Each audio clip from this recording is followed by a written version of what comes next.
젊음의 샘과 노화에 대한 신화들.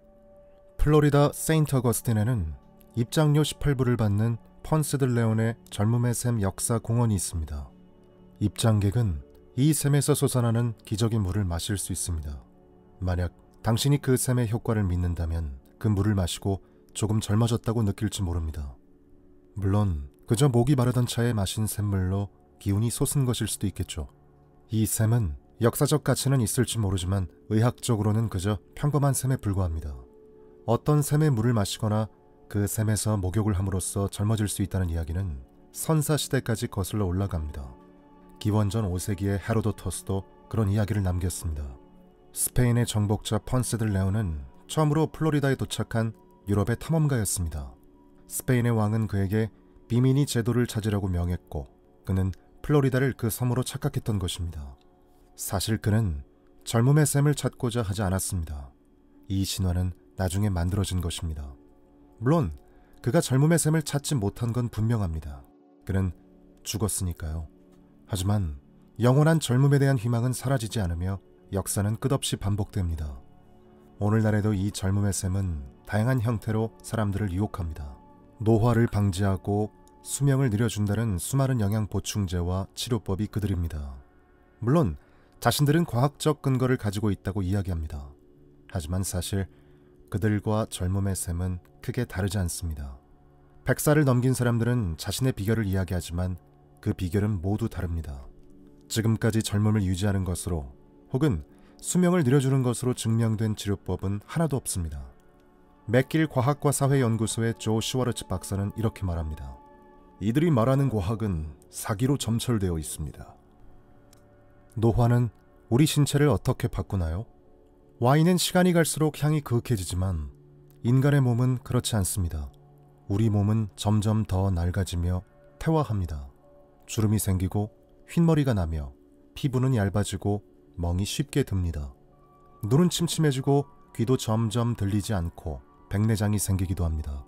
혈압은 올라가고 뼈는 약해지며 근력과 순발력이 줄어들고 허리에는 군살이 붙으며 관절은 삐걱거리고 기억력은 떨어지며 키도 몇 센티미터 줄어듭니다.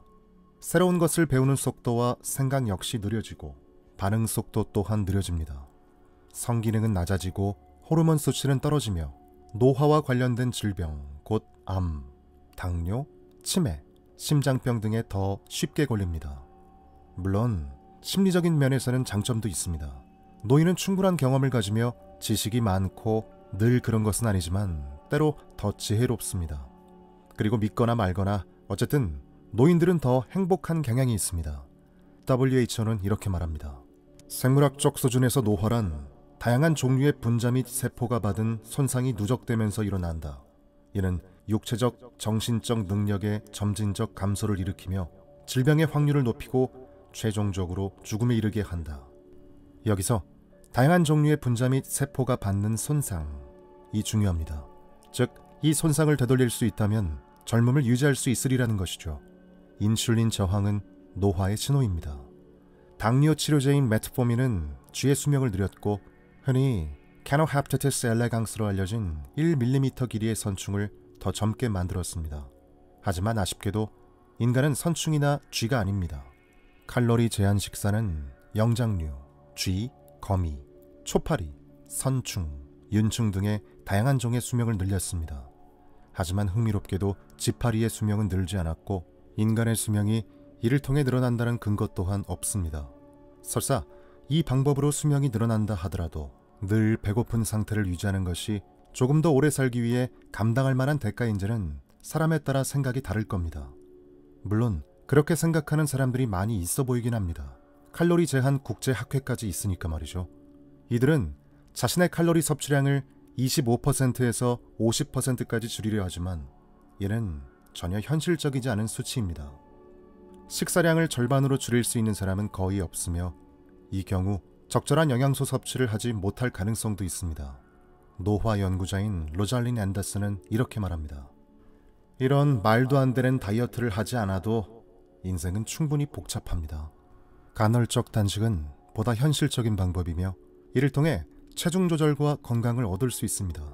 가장 흔한 방식은 저녁을 먹은 다음 12시간에서 14시간 동안 무언가를 먹지 않는 것입니다. 8시간 동안은 잠을 자니까 깨어난 후 몇 시간만 더 참으면 됩니다. 더 오래 식사를 참는 간헐적 단식도 있습니다. 하지만 한 달에 5일 동안 칼로리를 제한하는 실험에서 참여자의 25%는 중간에 그만뒀습니다. 그러니 이 사실을 인정합시다. 사람들은 먹는 것을 좋아합니다. 음식이야말로 우리가 인생을 더 살고 싶게 만드는 즐거움 중에 하나인 것이죠. 노화는 질병일까요?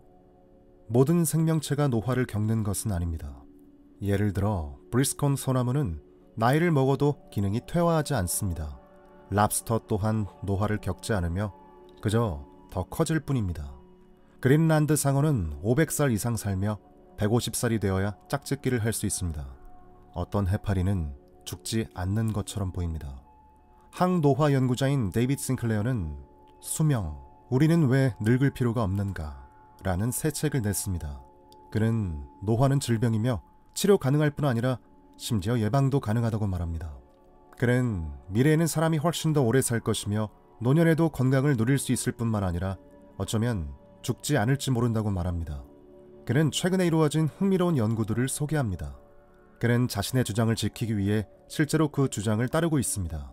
그는 니코틴아미드 모노뉴클레오티드, 레스페라트롤, 메트포민을 매일 1g 섭취합니다. 그는 비타민 D, 비타민 K2, 그리고 83mg의 아스피린을 매일 섭취합니다. 그는 당분, 빵, 파스타를 제한하며 디저트를 먹지 않고 고기를 먹지 않습니다.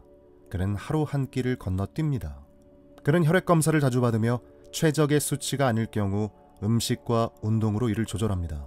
그는 체육관을 가고 조깅을 하며 역기를 들고 사우나를 하며 얼음물에 뛰어듭니다. 그는 담배를 피지 않습니다. 그는 전자레인지에 플라스틱 용기를 데우지 않으며 자외선, 엑스레이, CT를 피합니다. 그는 집안의 온도를 낮게 조절해 놓습니다. 그는 BMI를 23에서 25 사이로 유지합니다. 그는 이 방법들이 그에게 잘 맞으며 자신을 젊게 느끼게 한다고 말합니다. 물론 그의 말이 맞을 수도 있습니다. 하지만 그는 또 내 방법이 효과가 있다는 것을 증명하기는 불가능합니다. 하지만 적어도 내게 해를 끼치는 것 같지는 않아요. 고 말합니다. 그의 방법 중 몇몇, 곧 운동이나 금연, 체중 조절 등은 실제로 건강에 좋은 것으로 확인된 것입니다. 하지만 대부분은 아직은 가능성의 단계에 있을 뿐입니다. 그의 이야기는 노화와 질병에서 과학이 인간을 죽지 않게 만들 때까지 자신의 수명을 연장시키기 위해 다양한 방법을 사용하고 있다고 말한 레이 커스와일을 연상시킵니다. 레이 커스와일은 여러 종류의 신체 검사를 자주 받으며 은행과 빈포세틴 등을 포함한 하루 250알의 약을 먹습니다. 그는 중국의 약초 몇 가지도 섭취합니다. 일주일 중에 하루는 병원에서 영양소가 포함된 링겔을 맞으며 킬레이션 주사와 침을 맞습니다. 명상을 하고 마사지를 받습니다. 그는 치아의 아말감을 없앴고 이온 에어 필터를 사용하며 엄격한 유기농 식사를 합니다. 스마트폰, 샤워기에서 나오는 물, 전기면도기, 플라스틱, 데오드란트에 들어있는 알미늄, 그리고 설탕을 피합니다. 그는 일본 전통 지압 마사지가 신체 기관의 에너지 흐름 불균형을 교정해 준다고 말합니다. 그는 물이 기억을 지운다고 생각합니다. 그는 다양한 연구를 인용하지만 사실 그의 주장 중 상당 부분은 과학적 근거가 부족합니다. 내가 사이언스 베이스드 메디슨에 올린 싱클러의 책에 대한 리뷰에서 나는 그의 연구가 흥미롭긴 하지만 설득력이 있지는 않은 이유를 설명했습니다.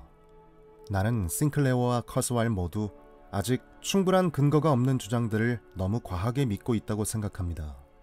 이제 커스와일은 71살이고 싱클레어는 50살입니다. 시간이 그들의 주장을 판정할 겁니다. 만약 이 두 사람이 100살을 넘긴다면 그때는 내가 그들에게 사과해야겠죠. 하지만 그때는 이미 나는 세상을 떠났을 것입니다. 나는 74살이고 그들이 지키고 있는 항노화 기술을 쓰지 않고도 이만큼 살았죠. 흥미로운 연구들. 싱클레어는 노화의 가장 중요한 원인이 바로 정보의 손실이라고 말합니다. 그는 세포가 입은 손상에 의해 후성 유전학적 수리 기제가 활성화되며 이들의 과활성화가 노화를 일으킨다고 말합니다. 곧 작동해서는 안 되는 유전자가 작동을 시작하며 문제가 시작된다는 것입니다. 그는 호메시스, 곧 작은 자극은 유익하지만 강한 자극은 피해를 준다는 이론을 이야기합니다. 생명력 유전자라 불리는 장수와 관련된 몇몇 유전자들이 발견되고 있습니다. 동물 실험은 이들 유전자를 조절해 동물의 노화 속도를 바꾸거나 수명을 늘릴 수 있음을 보였습니다. 시르투인, NAD, 라파마이신, TOR, NMN, 메트포민, 레스베라트롤 등이 연구되고 있습니다. 염색체 끝단의 텔로미어가 짧아지는 것은 노화에 영향을 미치는 것으로 보입니다. 줄기세포, 유전자 분석, 그리고 여러 새로운 기술이 등장하고 있습니다. NAD를 맞은 쥐는 실험실의 러닝머신을 부술 정도로 열심히 달립니다. 중년 여성이 NMN을 통해 임신한 사례들이 이야기됩니다. 앞서 이야기한 운동, 소식, 금연, 간헐적 단식, 체중 조절 등의 생활 습관 변화는 노화를 지연시킬 수 있습니다. 나 또한 인간이 더 오래 건강하게 살기를, 어쩌면 영원히 살 수 있기를 바랍니다.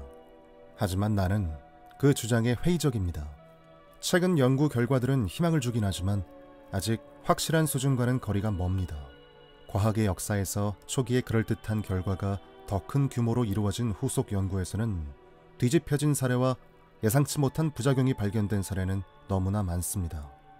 오늘날 세상에는 생명 연장이나 불로불사 같은 유혹적인 이름을 단 수많은 영양 보충제가 나와 있습니다. 이들은 다양한 종류의 비타민과 콜라겐, 유장 단백질, 항산화제, 허브, 미네랄, 그리고 심지어 설탕을 조합한 것입니다. 그들은 자신의 제품이 건강에 유익하다고 말하지만 그 성분과 이들의 조합 대부분은 실제 임상시험에서 장수는커녕 건강에 유익한지도 확인되지 않은 것들입니다. 젊음의 셈은 아직도 신화일 뿐입니다.